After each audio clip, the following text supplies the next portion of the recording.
একদিন বুদ্ধ শিষ্যদের সাথে নিয়ে হাঁটতে হাঁটতে একটা গ্রামে গিয়ে পৌঁছলেন। ওই গ্রামে পৌঁছানোর পর ঠিক করলেন শিষ্যদের নিয়ে কয়েকদিন এই গ্রামে থাকবেন। এই খবরটা দাবানলের মতো সারা গ্রামে ছড়িয়ে পড়ল যে গৌতম বুদ্ধ তাদের গ্রামে এসেছেন এবং কয়েকদিন থাকবেন। যথারীতি গ্রামের লোকেরা বুদ্ধর কাছে আসতে শুরু করল এবং তারা তাদের সমস্যার সমাধান করার জন্য বুদ্ধকে অনুরোধ করল। বুদ্ধ তাদের সমস্যার কথা শুনে বিভিন্ন সমাধানও বলে দিচ্ছিলেন। এইরকম কথাবার্তা চলতে চলতে গ্রামবাসীদের ভেতরই একজন বুদ্ধকে বলল, প্রভু, আমাদের গ্রামে আমরা সবাই কঠোর পরিশ্রম করে জীবিকা নির্বাহ করি এবং সর্বশক্তিমান আমাদের যা দিয়েছেন তার জন্য আমরা সব সময় তাকে ধন্যবাদ জানাই। কিন্তু আমাদের গ্রামেই এমন একজন ব্যক্তি আছে যে কোনো কাজ তো করেই না, উল্টে নিজের দারিদ্রতার জন্য ঈশ্বরকে দোষারোপ করে, অভিশাপ দেয় এবং নোংরা নোংরা গালাগালও দেয়। আমরা তাকে বারণ করতে গেলে সে বাচ্চা, বয়স্ক বা মহিলা সবার সামনে আমাদের গালাগালি করতে শুরু করে। আমরা বুঝতে পারছি না যে আমরা কি করব। বুদ্ধ হাসি মুখে বললেন, আপনারা দয়া করে তাকে আমার কাছে নিয়ে আসুন।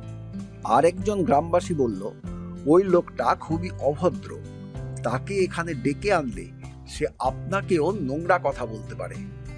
আপনাকে আমাদের গ্রামে অপমানিত হতে হবে এটা আমরা দেখতে পারবো না, তাই তাকে এখানে ডেকে আনাটা ঠিক হবে না। বুদ্ধ হেসে বললেন, চিন্তা করবেন না, তাকে এখানে ডেকে নিয়ে আসার জন্য বলুন যে আমি তার সব সমস্যার সমাধান করে দেব। ভগবান বুদ্ধের কথা শুনে গ্রামের কয়েকজন তাকে ডেকে আনতে গেলে প্রথমে ওই ব্যক্তি বুদ্ধের কাছে যেতে চাইল না। বলল, এইসব সাধুরা সবাই ভণ্ড, এই ভণ্ড সাধুর কাছে আমি যাব না। কিন্তু যখন গ্রামবাসীরা তাকে অনেক অনুরোধ করলো এবং বলল যে বুদ্ধ তার সব সমস্যার সমাধান করতে পারবে, তখন সে রাজি হলো বুদ্ধের কাছে যাওয়ার জন্য। বুদ্ধের কাছে এসে সেই ব্যক্তি বুদ্ধের দিকে তাকিয়ে বলল, আমাকে বলুন কি ব্যাপার, আপনি আমাকে এখানে কেন ডেকেছেন? আপনি আমাকে কি বলতে চান? আপনি কি চান যে আমি ঈশ্বরকে গালাগালি না দিই? এবারে আপনি বলুন, আমি কেন তাকে গালাগালি দেব না? তিনি আমাকে একটা অকেজো শরীর দিয়েছেন, কিন্তু এই শরীরটাকে বাঁচিয়ে রাখার জন্য বেশ কিছু অর্থের প্রয়োজন। অথচ ঈশ্বর আমাকে টাকা না দেওয়ায় এই অকেজো শরীর নিয়ে আমি কি করব? যদি আপনি আমার অর্থের সমস্যার সমাধান করতে পারেন তবে এটা ঠিক আছে, তা না হলে আপনাকে ব্যাগ পত্তর গুছিয়ে এখনই এই গ্রাম থেকে বের হয়ে যেতে হবে, কারণ আমি জানি আপনারা সবাই ভুয়ো সন্ন্যাসী। বুদ্ধ তার কথা শুনে একটু রাগ না করে হেসে বললেন, আমি আপনাকে ঈশ্বরে বিশ্বাস করতে বলছি না, এবং সত্যি আপনার সুখ দুঃখের কারণ হিসেবে তাকে বিশ্বাস না করাটাই আপনার উচিত।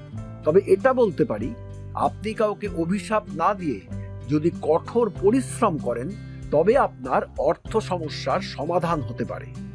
বুদ্ধের এই কথা শুনে লোকটি আরো রেগে গেল এবং বলল, আপনার আমাকে আর লেকচার দেওয়ার কোনো দরকার নেই। আমার টাকার সমস্যার সমাধান করতে পারেন কিনা বা কিভাবে করতে পারবেন সেটা বলুন, তা না হলে এখনই এখান থেকে বিদেয় হন। বুদ্ধ দেখলেন লোকটিকে এভাবে বোঝানো যাবে না। বুদ্ধ তখন ওই লোকটিকে বললেন, দেখুন, আমার কাছে টাকা নেই এবং আমার কোনো টাকার দরকারও নেই, তবে হ্যাঁ, আমি একজন রাজাকে চিনি, তার কাছ থেকে আমি আপনাকে টাকা পাইয়ে দিতে পারি, কিন্তু সেই টাকার বিনিময়ে আপনাকে সেই রাজাকেও কিছু দিতে হবে। লোকটা বলল, সে কি, রাজাকে কি দেব আমি? আমার কাছে দেবার মতো কিচ্ছু নেই। তখন বুদ্ধ বললেন, রাজার একটি ছেলে আছে যে জন্মগতভাবে অন্ধ। রাজবৈদ্য বলেছেন যে যদি কোনো জীবিত ব্যক্তির চোখ জোগাড় করা যায় তাহলে তারা রাজার ছেলের চোখের দৃষ্টি ফিরিয়ে দিতে পারে। যদি আপনি আপনার দুটো চোখ রাজার ছেলেকে দেন তাহলে রাজা আপনাকে আপনার ওজনের সমান পরিমাণ স্বর্ণ মুদ্রা দেবেন এবং তারপরে অবশ্যই আপনার আর টাকার অভাব থাকবে না। আপনি খুশিতে আপনার জীবন যাপন করতে পারবেন। লোকটা রেগে গিয়ে বলল, আমাকে চোখ দিতে হবে কেন? আমি কাউকে চোখ দেব না। কেউ আমাকে যত টাকাই দিক না কেন, আমি কাউকে চোখ দেব না। বুদ্ধ বললেন, কিন্তু আপনি তো চোখের বিনিময়ে অনেক টাকা পাচ্ছেন, আর আপনার তো টাকা লাগবে। লোকটা বলল, হ্যাঁ, আমার টাকার দরকার, কিন্তু তার মানে এই নয় যে আমি টাকার জন্য চোখ বিক্রি করব। যদি আমার চোখ না থাকে তাহলে টাকা দিয়ে আমি কি করব? বুদ্ধ বললেন, ঠিক আছে, দুটো চোখ না, অন্তত একটা চোখ দিতে পারলেও আমি রাজার কাছ থেকে আপনার ওজনের সমান পরিমাণ সোনার মুদ্রা পাইয়ে দিতে পারি। লোকটি এবারে বলল, আপনি কি পাগল হয়ে গেছেন?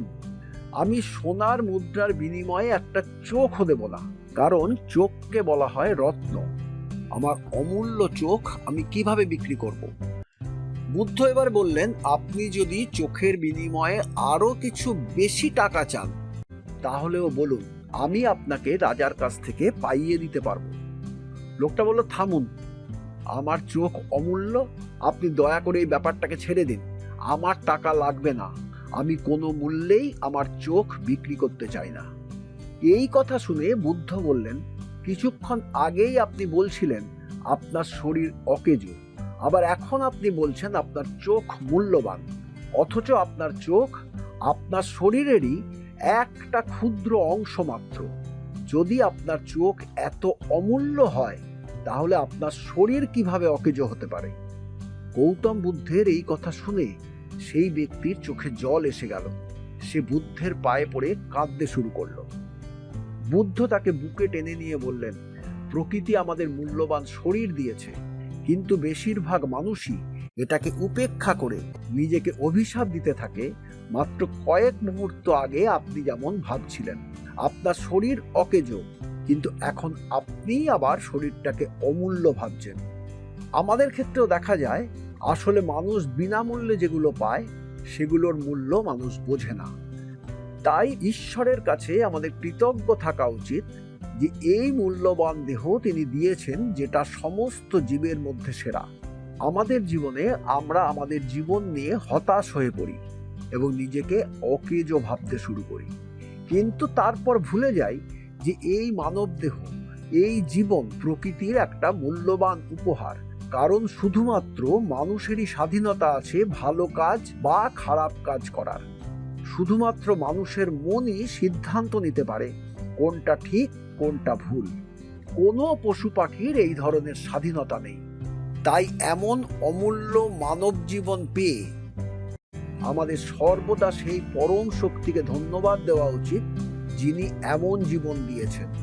যদি আমরা সুখী হতে চাই তবে সব সময় আমাদের কাছে যা নেই সেগুলো নিয়ে না ভেবে আমাদের কাছে যা আছে সেটা নিয়েই খুশি থাকা উচিত।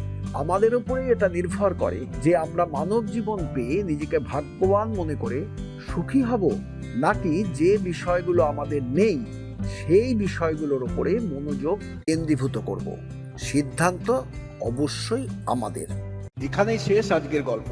গল্পটা ভালো লাগলে সাবস্ক্রাইব ও শেয়ার করুন। পরের ভিডিও পেতে বেল আইকনে ক্লিক করুন। ভালো থাকুন, সুস্থ থাকুন, নমস্কার।